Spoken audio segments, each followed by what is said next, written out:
Bonjour, bienvenue dans la série sur la physique des particules. Donc, la probabilité d'émission de n photons, Pn, est égale à E exposant moins n bar fois n bar exposant n sur n factoriel. Le nombre moyen de photons qui est émis est donné par somme sur n des Pn, sur toutes les valeurs de 0 à l'infini, et cela redonne n bar, ce qui est logique. C'est une distribution de Poisson qui typiquement exprime l'indépendance des émissions successives de photons. Si un photon a été émis, la probabilité d'un autre photon qui suit émis ne dépend pas de ce qui s'est passé. Ceci se voit aussi sur les éléments de matrice que nous avions écrits. Ils sont le produit d'amplitude pour chaque photon, chaque opérateur de création. Et donc, ils sont indépendants. Si on prend l'instant t égale moins l'infini, on a l'état 0 in. Et donc, A in plus sur 0 in égale 0. Les opérateurs d'annihilation détruisent l'état. Et A out sur 0 in, lui, donne S-1 A in plus S 0 in, c'est-à-dire encore AMU classique fois 0 in.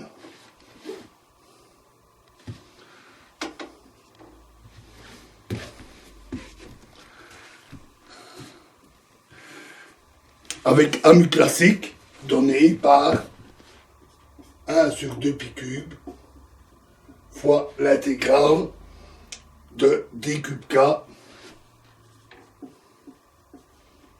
E exposant 1 sur 2k0, pardon, 1 sur 2k0 fois E exposant moins ikx J mu calculé en k0 égale moins k, donc sur le cône de lumière. Donc, l'état 0 in A out 0 in correspond à AMU classique qui est donné par le propagateur G-. Et donc, l'état, on le voit ici, l'état obtenu, au final, est un état cohérent. Alors ça peut sembler contradictoire, mais ça ne veut pas dire pour ça que les émissions sont corrélées. Donc c'est en fait pas contradictoire avec l'indépendance de l'émission de chaque photon. C'est une propriété assez importante et profonde de l'émission de photons.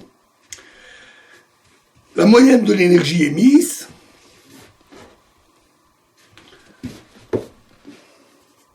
E bar est donnée par 0 in H A out plus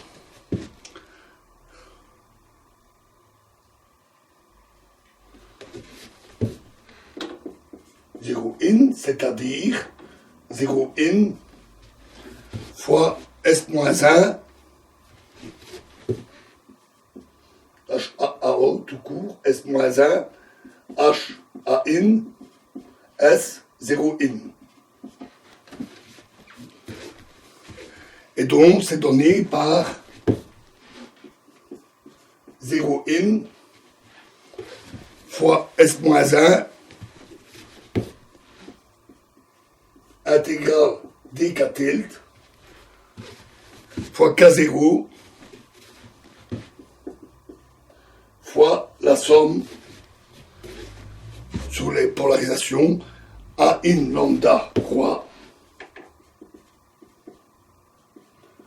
A in lambda S 0 in. Or, on a, en utilisant ce que nous avons vu, que A out lambda croix est égal à S-1 A in lambda croix S qui est égal à A in lambda croix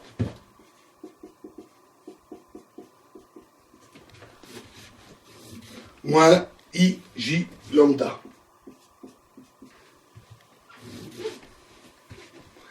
Et donc, l'énergie moyenne est donnée par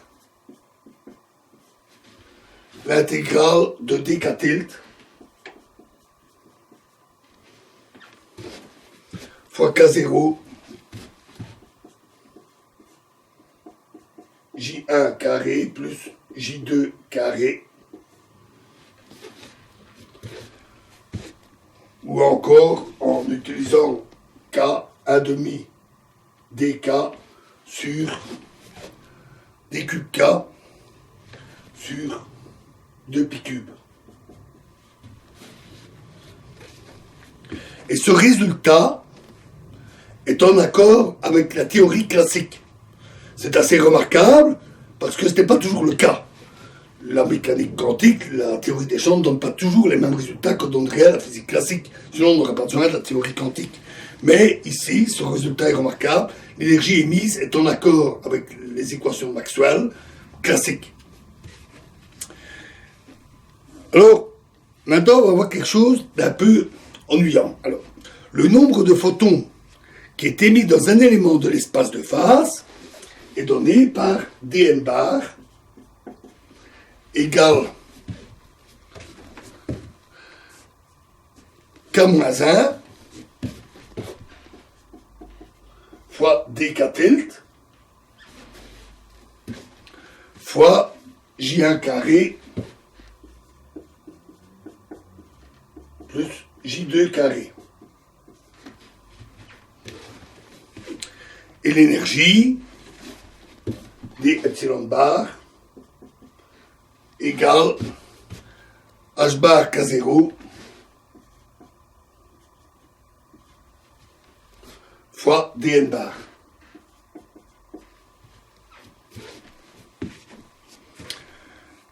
Supposons qu'une quantité d'énergie soit émise à basse fréquence. Donc pour toutes les fréquences plus basses qu'une certaine valeur. Alors, le nombre de photons dn bar égale d epsilon bar sur h bar k0 diverge. Il explose littéralement, il tend vers l'infini. Effectivement, il peut arriver d'avoir un courant J tel que l'intégrale de d epsilon bar, donc l'énergie, est finie, alors que l'intégrale de ceci diverge.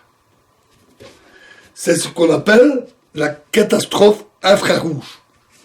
Le nombre de photons mous, c'est-à-dire de faible énergie, tend à diverger. Ce phénomène se produit aussi en mécanique classique, puisqu'on obtient le même résultat pour l'énergie.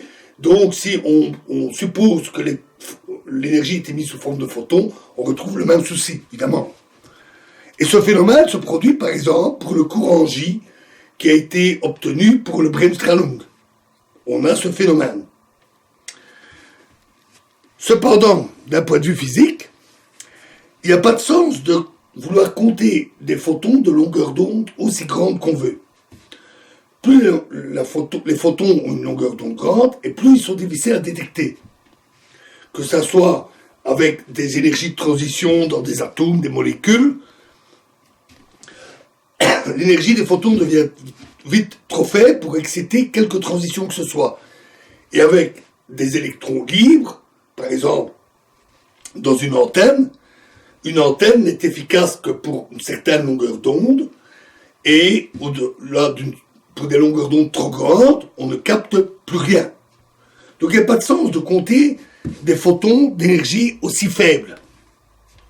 La seule quantité qui est réellement mesurable dans un tel cas, c'est l'énergie. D'un point de vue mathématique, la situation est réellement catastrophique. Parce que quand n bar tend vers l'infini, on a 0 out, 0 in, carré, qui est égal à E exposant moins I n bar K0, n bar K, pardon. Et quand n bar tend vers l'infini, la probabilité tend vers 0.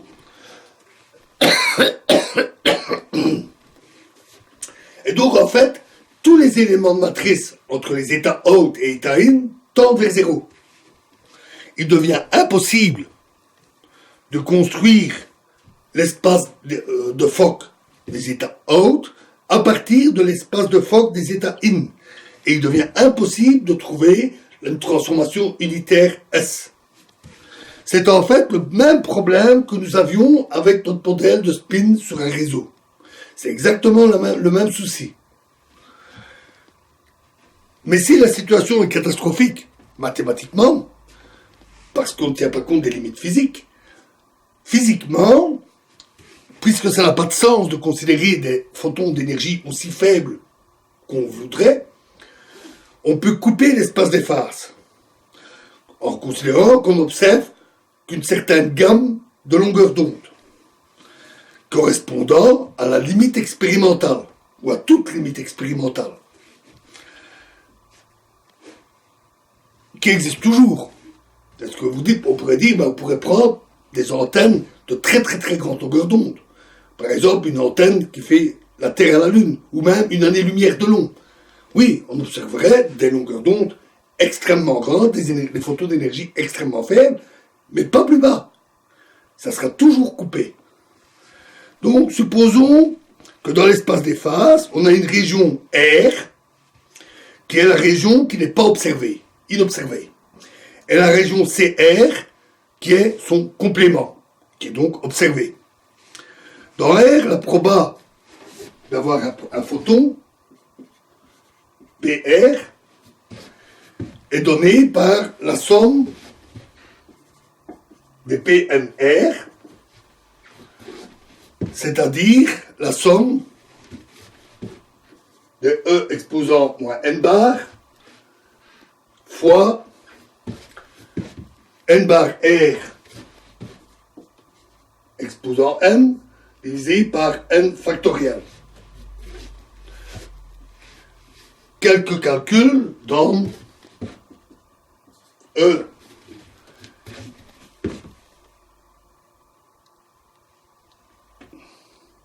exponentielle moins n bar R.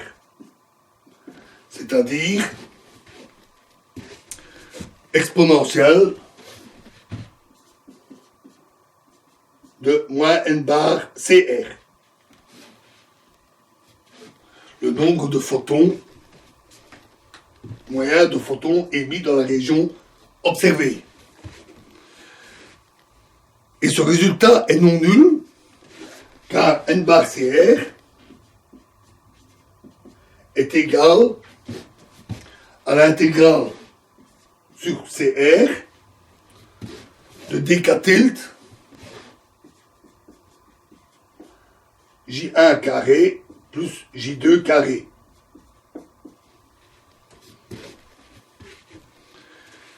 Qui est fini.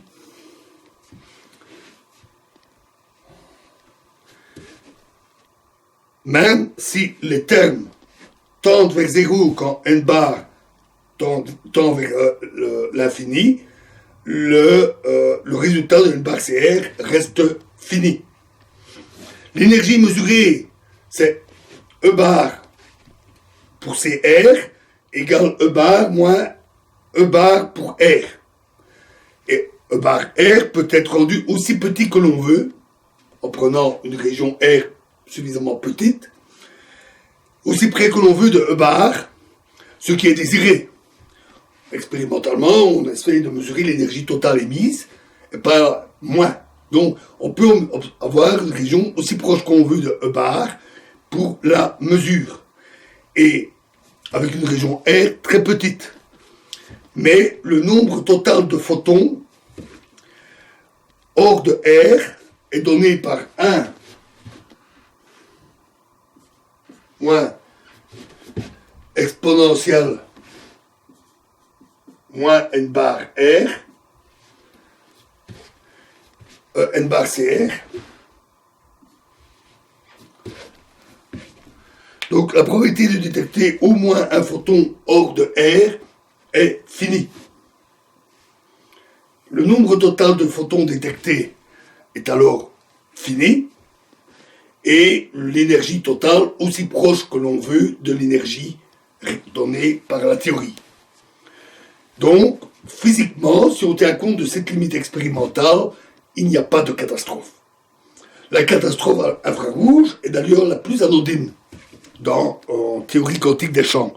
On verra le problème des catastrophes ultraviolettes, comme celle de Planck, qui nécessitent un traitement beaucoup plus compliqué.